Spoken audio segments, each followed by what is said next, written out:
નમસ્કાર, nation plus ન્યૂઝમાં આપનું સ્વાગત છે. હું શુતલ પરમાર. ગુજરાત નેશનલ લો યુનિવર્સિટીમાં બનેલી ઘટનાને લઈને મામલાની તપાસ માટે પૂર્વ હાઈકોર્ટના જજ હર્ષ દિવાણીની અધ્યક્ષતામાં બનેલી ફેક્ટ ફાઇન્ડિંગ કમિટીના રિપોર્ટને જોઈને ગુજરાત હાઈકોર્ટ ખૂબ જ નારાજ છે. કોર્ટે પોતાની નારાજગી દર્શાવી છે અને સંસ્થાને સખત ઠપકો આપ્યો છે. ગયા વર્ષે સપ્ટેમ્બરમાં ગુજરાત નેશનલ લો યુનિવર્સિટીમાં મહિલા વિદ્યાર્થીની પર બળાત્કારના કેસની પોસ્ટ સોશિયલ મીડિયા અને મીડિયા રિપોર્ટ્સમાં વાયરલ થઈ હતી, જે પછી ગુજરાત હાઈકોર્ટે સુઓ મોટો દાખલ કરીને તપાસનો આદેશ આપ્યો હતો. ફેક્ટ ફાઇન્ડિંગ કમિટીના રિપોર્ટને ડરામણા અને પરેશાન કરનારો ગણાવતા હાઈકોર્ટે સંસ્થામાં થતી છેડતી, બળાત્કાર, સમલૈંગિકતા અને ભેદભાવ પ્રત્યે સંસ્થાના બેદરકાર વલણ સામે પણ સખત વાંધો વ્યક્ત કર્યો છે. આ રિપોર્ટ માત્ર ઉત્પીડન અને હુમલાની બહુવિધ ઘટનાઓની પુષ્ટિ કરે છે, પરંતુ ભેદભાવ, દમન અને સંસ્થાકીય બેદરકારીનો ભોગ બનેલા લોકોને પણ ઉજાગર કરે છે.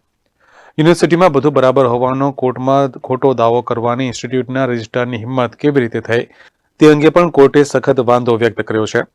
રિપોર્ટ સામે આવ્યા બાદ જજોની બેન્ચે GNLUની સ્થિતિ પર આશ્ચર્ય વ્યક્ત કર્યું હતું અને કહ્યું હતું કે જો લો કોલેજમાં આ સ્થિતિ છે તો અમે કોઈને અમારું મોઢું બતાવી શકીએ નહીં.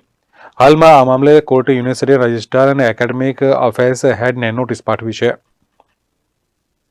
Bureau report, nation plus news, Ahmedabad.